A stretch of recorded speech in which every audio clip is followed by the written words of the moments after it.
সবাই বলার পরে উনি ওনার অফিসে কাজী ডেকে বিয়ে করার পরে একটা ছবি আপনারা দেখছেন। ওই ছবিটা তার আগে আমি তার সাথে কখনো ছবি তুলতাম না, যে ভয় উনি ভাইরাল পারসন। আমাকে হিরো আলম সাহেব ফটোটা দিয়েছিল, আমি তার বাবার দেখাশোনা করিনি, এইজন্য আমাকে কিন্তু তার বাবাকে দেখাশোনা না করার পিছনে যে কারণটা ছিল সেটা আমি বলেছিলাম আপনাদের। আমি বলেছিলাম যে হিরো আলম পরকীয়ায় জড়িত আছে, যার কারণে পরকীয়া নিয়ে তার সাথে আমার 8 মাস আগে থেকেই দ্বন্দ্ব। 8 মাস যাবত তার সাথে আমার দ্বন্দ্ব, কিন্তু দ্বন্দ্বর মাত্রাটা বেড়ে যায় বাবা যখন মৃত্যু সজ্জায়, তখন হচ্ছে তার সাথে আমার দ্বন্দ্বর মাত্রাটা অনেকটা বেড়ে যায়। আর পরকীয়ার যে কথাটা আমি বলেছি, সে বলেছে প্রমাণ নিয়ে কথা বলতে, প্রমাণ নিয়ে কথা বলতে বলেছে, তাই আমি আপনাদের সামনে প্রমাণ হাজির করেছি। এই হচ্ছে সেই মিথিলা, যার সাথে তার গত 8 মাস যাবত সম্পর্ক। আমি যতটুকু জানি, আমি স্ত্রী থাকা সত্ত্বেও সে এই মিথিলার সাথে তার সম্পর্ক। মিথিলার কাছ থেকেই শুনেন সম্পূর্ণ কথা, মিথিলার কাছ থেকে আপনারা এখন শুনে নেন। আরেকটু বলি, মিথিলা কিন্তু বগুড়াতেই ছিল। মিথিলা তার বাবার লাশের সাথে বগুড়া ছিল। বগুড়া থেকে মিথিলাকে টর্চার করে, আপনারা ভিডিও ফুটেজ দেখবেন, টর্চার করে ওনাকে বের করে দেওয়া হয়েছে। ইভেন আমি হচ্ছে তার পাশে দাঁড়িয়েছি, আমি তার পাশে না দাঁড়ালে সে বলেছে সে সুইসাইড করে ফেলতো। তার মুখ থেকেই আপনারা শুনেন। আচ্ছা, আমরা একটু মিথিলার কাছ থেকে শুনতে চাই কি হয়েছে, কিভাবে আলমের সাথে বিয়ে হয়েছে। আমি ওনাকে এখান থেকে 1 বছর আগে ফোন করি, আমার একটা মাছের বিজনেস আছে, আমি তাকে ফোন করি টিকটকের মাধ্যমে লাইভের কথা বলি যে আপনি কি আমাকে লাইভ করে দিবেন। আপনার নিলয় আলমগীর ওয়াইফ উনি করতেন। পরে ওনার আমি চিন্তা করলাম উনিও তো ভাইরাল পারসন, তাহলে ওনাকে বলি, তো উনি রাজি হয়ে বললো কি যে তাহলে তুমি আমার অফিসে আসো। আমি চিন্তা করলাম আমি একটা মেয়ে মানুষ একা একা অফিসে যাব।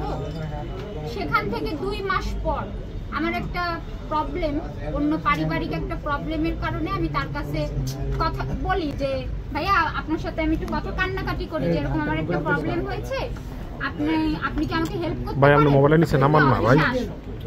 পরে আমি আমার চাচাতো ভাইকে নিয়ে অফিসে যাই, যে কথা বলি, সে ওই সলিউশনটা আমাকে করে দেয়।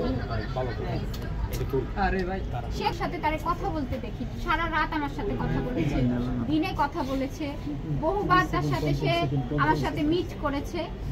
আমি ফোন ব্যবহার করি এই 2-3 বছর, এই সব বিষয়গুলো আমি অত বুঝি না, এত আমি দেখিও না। তখন আমি একদিন ওনারে জিজ্ঞেস করি যে রিয়ামনির সাথে আপনার কি বিয়ে হয়েছে? অনেকে বলে না যে আপনারা সবাই কিন্তু এটা জানেন যে রিয়ামনির সাথে আদৌ কি বিয়ে হয়েছে। তা উনি আমাকে বলে না, ও শুধু আমার নায়িকা। এগুলো তো বলে, এরকম অনেকেই আছে। আস্তে আস্তে ওনার সাথে আমার একটা সম্পর্ক হয়। তখন ওনার মেয়ের সাথে, ওনাকে যখন বগুড়ায় মারধর করে, ওনার মেয়ের সাথে আমার একটা ফ্রেন্ডলি সম্পর্ক হয়ে যায়। মেয়েকে আমি এতটাই, বিয়ের প্রস্তাব উনিও আগেই দিছে যে আমরা বাইরে সেটেল হয়ে যাব। তখন আমি বিয়ে করতে, সত্যি আপনি মসজিদে দাঁড়ায় বলবেন আমি বিয়ে করতে কখনো রাজি হই। একটা কথা বলতে বলতে ভালো, কারণ ওনার সাথে আমার কোনোভাবেই এখন আমি অসুস্থ দেখছেন। পরে এক পর্যায়ে ফ্যামিলি সম্পর্কে, মানে ফ্যামিলি কথায় ওনার মা, তারপরে মেয়ে, এইগুলো খুবই অপছন্দ করি। পরে তখনও কিন্তু রিয়ামনির সাথে তার কোনো ঘনিষ্ঠতা আমি দেখি না, আমি মসজিদে দাঁড়াই। পরে উনি তো নামাজও করেন না, ওনার কথা কতটা আপনারা বিশ্বাস করেন জানি না। পরে ওনার সাথে আমার বিয়ে হয়। বিয়ে হওয়ার পরে আমরা এই মহানগরেই কিন্তু সংসার করি 3 মাস না, 2 মাস সংসার করার পরে উনি আমাকে বলে কি আমি তো মিডিয়া পারসন, এখনই এটা ফ্ল্যাশ করা যাবে না। এই আস্তে আস্তে রিয়ামনির সাথে ওনার দেখি, যখন মনে করেন পুরোপুরি আমি ওনার প্রতি দুর্বল হয়ে গেলাম, তখন আস্তে আস্তে আবার রিয়ামনি অল্প একটু যোগ করবেন। সেটা হচ্ছে যে প্রেমের প্রস্তাবটা কে আগে দেয়, আপনি দেন নাকি হিরো? অবশ্যই সে আগে ওনার কথা, এটা কোনো প্রেমের প্রস্তাব না। আকাশ আগে সে বলুক, তারপর প্রশ্ন করবে। মানুষের সাথে কথা বলতে বলতে ভালোবাসা হয়ে গেছে। সে এমন কোনো ব্যক্তি না যে তাকে আমার প্রেমের প্রস্তাব দিতে হবে। পরে আমাদের বিয়ে হয় এটা গোপন থাকবে। উনি ওনার বাড়ি পাঠায় আমার সমস্ত ফার্নিচার নিয়ে পাঠায়, বলছে সবাইকে যে সবাই জানবে আমি তো মিডিয়া, এখন যদি এটা ফাঁস হয় তাহলে আমার ক্যারিয়ার প্রবলেম হবে। তুমি তো আমাকে অনেক ভালোবাসো, এটা পারবা না?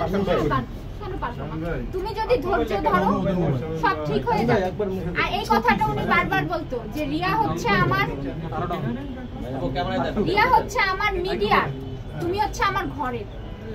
তার বাড়ি আমারে নিয়ে রাখবে, বাড়ি রাখার পরে এক পর্যায়ে রিয়া একদিন আমি তাকে তার মেয়ে কান্নাকাটি করছিল, দাদির সাথে ঝগড়া হয়েছে, আমি বলছি কি এরকম মেয়ে কান্নাকাটি করলে আমি কিন্তু এখানে থাকতে পারবো না।